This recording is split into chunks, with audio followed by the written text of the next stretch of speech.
कक्षा 10 क्षितिज गद्य खंड पाठ 10 स्वयं प्रकाश। स्वयं प्रकाश हमारे राइटर का नाम है। इन्होंने एक गद्य रचना की है जिसका नाम है नेताजी का चश्मा। हम पहले लेखक के बारे में थोड़ा परिचय कर लेते हैं, उसके बाद नेताजी के बारे में जानकारी लेंगे।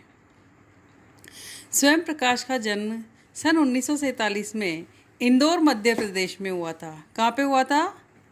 बोलो। इंदौर मध्य प्रदेश में।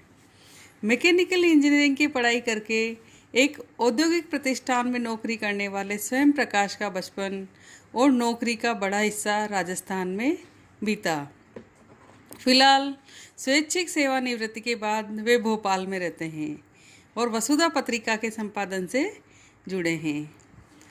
8वें दशक में उभरे स्वयं प्रकाश आज समकालीन कहानी के महत्वपूर्ण हस्ताक्षर हैं। उनके 13 कहानी संग्रह प्रकाशित हो चुके हैं, जिनमें सूरज कब निकलेगा, आएंगे अच्छे दिन भी, आदमी जात का आदमी और संधान उल्लेखनीय है। उनके बीच में विनय और ईंधन उपन्यास चर्चित रहे हैं। उन्हें पहल सम्मान, वनमाली पुरस्कार, राजस्थान साहित्य अकादमी पुरस्कार आदि पुरस्कारों से पुरस्कृत किया जा चुका है। कौन कौन से? पहल सम्मान, वनमाली पुरस्कार, राजस्थान साहित्य अकादमी पुरस्कार से पुरस्कृत किया जा चुका है। मध्यम वर्गीय जीवन के कुशल चितेरे स्वयं प्रकाश की कहानियों में वर्ग शोषण के विरुद्ध चेतना है, तो हमारे सामाजिक जीवन में जाति, संप्रदाय और लिंग के आधार पर हो रहे भेदभाव के खिलाफ प्रतिकार का स्वर भी है। रोचक किस्सा गोई शैली में लिखी गई उनकी कहानियाँ हिंदी की वाचक परंपरा को समृद्ध करती है। थोड़ा सा हम परिचय कर लेते हैं पाठ का। चारों ओर सीमाओं से घिरे भूभाग का नाम ही देश नहीं होता। यहाँ देशभक्ति का परिचय किस प्रकार दिया गया है इस पाठ में, वो देखना है। चारों ओर सीमाओं से घिरे भूभाग का नाम ही देश नहीं होता। देश बनता है उसमें रहने वाले सभी नागरिकों, नदियों, पहाड़ों, पेड़ पौधों, वनस्पतियों, पशु पक्षियों से, और इन सबसे प्रेम करने तथा समृद्धि के लिए प्रयास करने का नाम देशभक्ति है। जो भी देशभक्ति में थोड़ा सा भी योगदान देता है, यहाँ अपनी देशभक्ति का परिचय देता है, उसी को ही यहाँ पर देशभक्ति का नाम दिया गया है। नेताजी का चश्मा कहानी कैप्टन चश्मे वाले के माध्यम से देश के करोड़ों नागरिकों के योगदान को रेखांकित करती है। इस कहानी में बताया गया है कि एक छोटे से मध्यम वर्ग से भी निम्न वर्ग का व्यक्ति किस तरह से अपनी देशभक्ति का परिचय देता है। तो यहाँ पर कैप्टन नाम का एक चश्मे वाला है जो सामान्य तरीके से अपनी देशभक्ति का परिचय देता है, जो इस देश के निर्माण में अपने अपने तरीके से सहयोग करते हैं। कहानी यह कहती है कि बड़े ही नहीं, बच्चे भी इसमें शामिल हैं।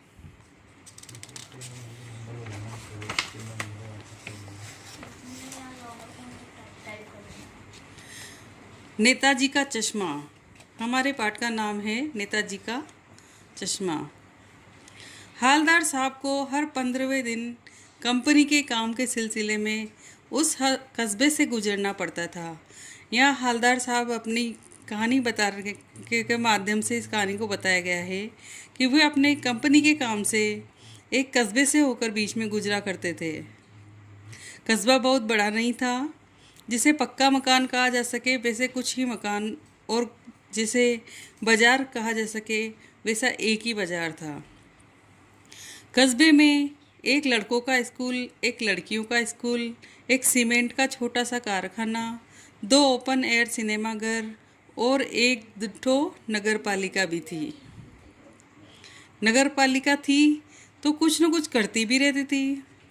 कभी कोई सड़क पक्की करवा दी, कभी कुछ पेशाब घर बनवा दिए, कभी कबूतरों की छतरी बनवा दी, तो कभी कवि सम्मेलन करवा दिया।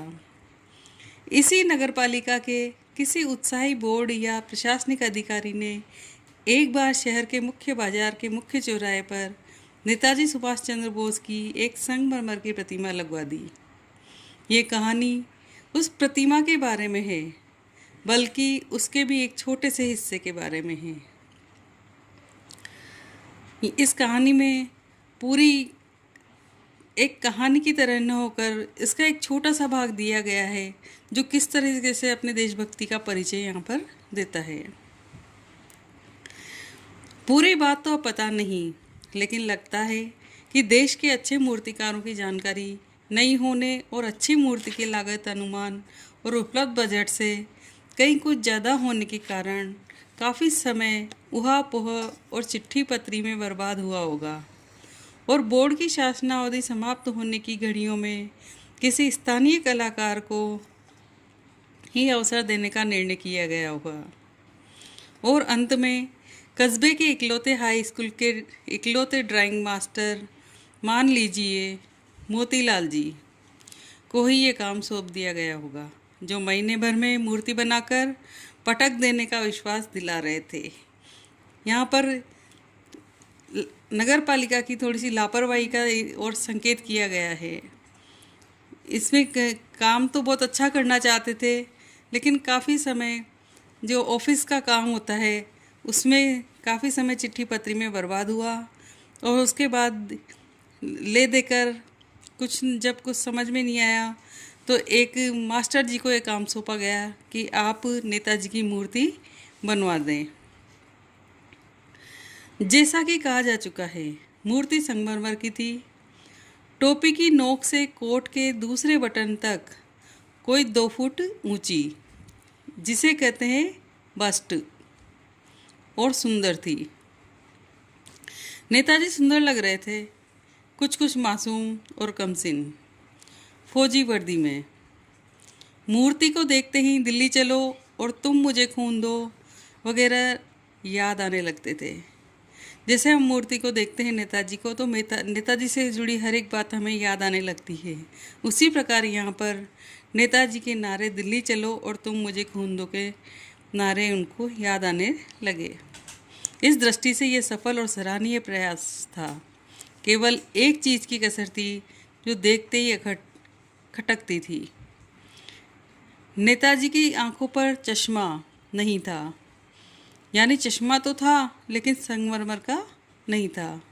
एक सामान्य और सचमुच के चश्मे का चौड़ा काला फ्रेम मूर्ति को पहना दिया गया था। हालदार साहब जब पहली बार इस कस्बे से गुजरे और चौराहे पर पान खाने रुके, तभी उन्होंने इसे लक्षित किया और उनके चेहरे पर एक कौतुक भरी मुस्कान फैल गई। वाह भाई, ये आइडिया भी ठीक है। मूर्ति पत्थर की लेकिन चश्मा रियल। जीप कस्बा छोड़कर आगे बढ़ गई। तब भी हालदार साहब इस मूर्ति के बारे में सोचते रहे और अंत में इस निष्कर्ष पर पहुँचे कि कुल मिलाकर कस्बे के नागरिकों का यह प्रयास सराहनीय ही कहा जाना चाहिए। महत्व मूर्ति के रंग रूप या कद का नहीं, उस भावना का है, वरना जो देशभक्ति भी आजकल मजाक की चीज़ होती जा रही है। दूसरी बार जब हलदार साहब उधर से गुजरे तो उन्हें मूर्ति में कुछ अंतर दिखाई दिया। ध्यान से देखा तो पाया चश्मा दूसरा है। पहले मोटे फ्रेम वाला चौकोर चश्मा था, अब तार के फ्रेम वाला गोल चश्मा है। हालदार साहब का कौतुक और बड़ा। वाह भाई, क्या आइडिया है। मूर्ति कपड़े नहीं बदल सकती, लेकिन चश्मा तो बदल सकती है। तीसरी बार फिर चश्मा नया था। हालदार साहब की आदत पड़ गई, हर बार कस्बे से गुजरते वक्त चौराहे पर रुकना, पान खाना और मूर्ति को ध्यान से देखना।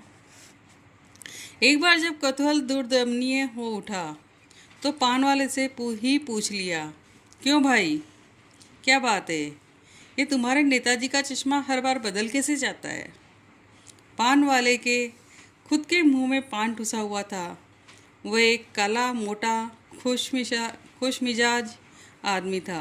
हालदार साहब का प्रश्न सुनकर वह आंखों ही आंखों में हंसा। उसकी तोन थिरकी। पीछे घूमकर उसने दुकान के नीचे पान थूका और अपनी लाल काली बत्ती सी दिखाकर बोला, कैप्टन चश्मे वाला करता है। क्या करता है? हालदार साहब कुछ समझ नहीं पाए। चश्मा चेंज कर देता है, पान वाले ने समझाया। क्या मतलब? क्यों चेंज कर देता है? हालदार साहब अब भी नहीं समझ पाए। कोई गिराक आ गया समझो, उसको चौड़े चौखट चाहिए तो कैप्टन किधर से लाएगा, तो उसको मूर्ति वाला दे दिया, उधर दूसरा बिठा दिया। अब हालदार साहब को बात कुछ कुछ समझ में आई। एक चश्मे वाला है जिसका नाम कैप्टन है, उसे नेताजी के बगैर चश्मे वाली मूर्ति बुरी लगती है, बल्कि आहत करती है, मानो चश्मे के बगैर नेताजी को असुविधा हो रही हो। इसलिए वह अपनी छोटी सी दुकान में उपलब्ध गिने चुने फ्रेमों में से एक नेताजी की मूर्ति पर फिट कर देता है। लेकिन जब कोई ग्राहक आता है और उसे वैसे ही फ्रेम की दरकार होती है जैसा मूर्ति पर लगा है, तो कैप्टन चश्मे वाला मूर्ति पर लगा फ्रेम संभवतः नेताजी से क्षमा मांगते हुए लाकर ग्राहक को दे देता है और बाद में नेताजी को दूसरा फ्रेम लौटा देता है। वाह भाई, खूब, क्या आइडिया है। लेकिन भाई, एक बात अब भी समझ में नहीं आई। हालदार साहब ने पान वाले से फिर पूछा, नेताजी का ओरिजिनल चश्मा कहाँ गया? पान वाला दूसरा पान मुंह में ठूस चुका था। दोपहर का समय था, दुकान पर भीड़ भाड़ अधिक नहीं थी। वो फिर आंखों ही आंखों में हंसा। उसकी तोन थिरकी। कत्थे की डंडी फेंक पीछे मुड़कर उसने नीचे पान पीक थूकी और मुस्कुराता हुआ बोला, मास्टर, बनाना भूल गया।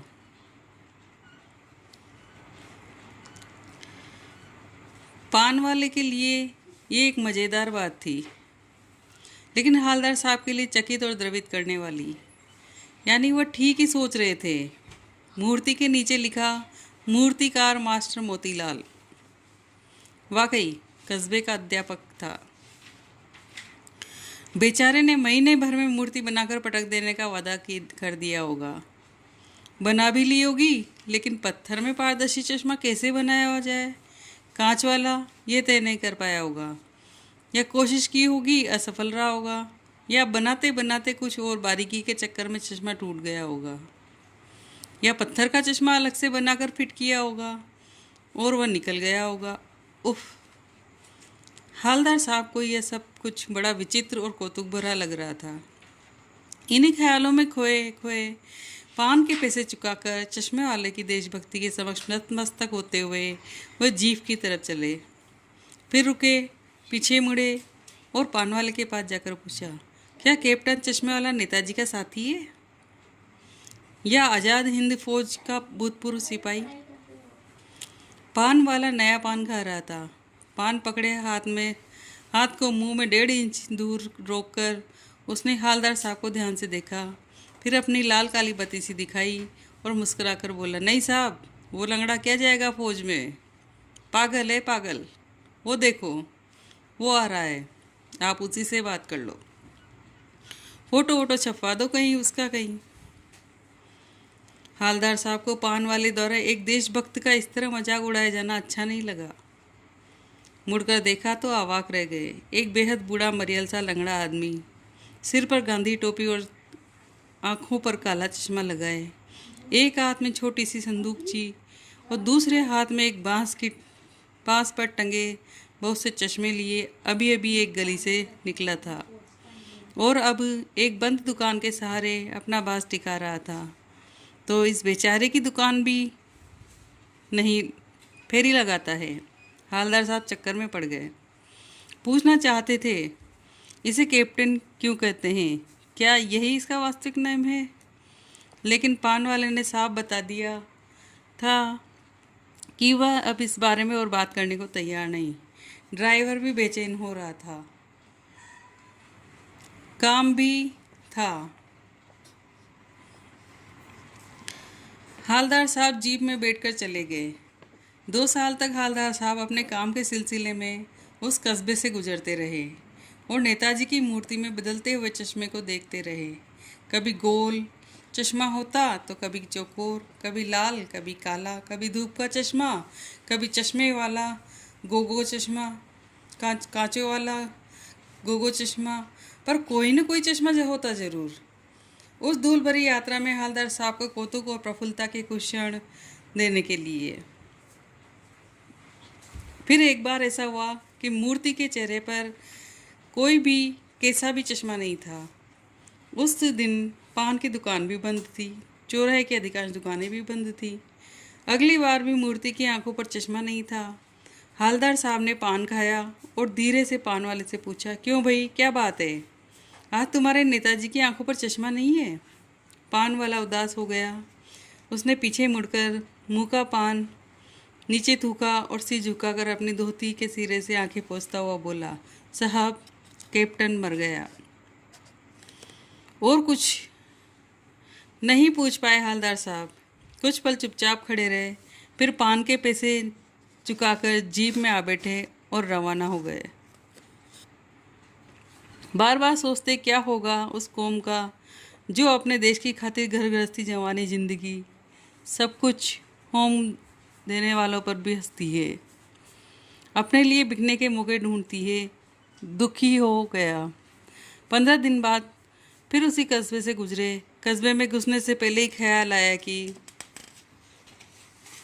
कस्बे की हृदय स्थली में सुभाष की प्रतिमा अवश्य ही प्रतिष्ठापित होगी, लेकिन सुभाष की आंखों पर चश्मा नहीं होगा, क्योंकि मास्टर बनाना भूल गया और कैप्टन मर गया। सोचा आज वहाँ रुकेंगे नहीं, पान भी नहीं खाएंगे, मूर्ति की तरफ देखेंगे भी नहीं, सीधे निकल जाएंगे। ड्राइवर से कह दिया चौराहे पर रुकना नहीं, आज बहुत काम है, पान आगे कहीं खा लेंगे। लेकिन आदत से मजबूर आंखें चौराहे आते ही मूर्ति की तरफ उठ गई। कुछ ऐसा देखा कि चीखे रुको। जीप स्पीड में थी। ड्राइवर ने जोर से ब्रेक मारे।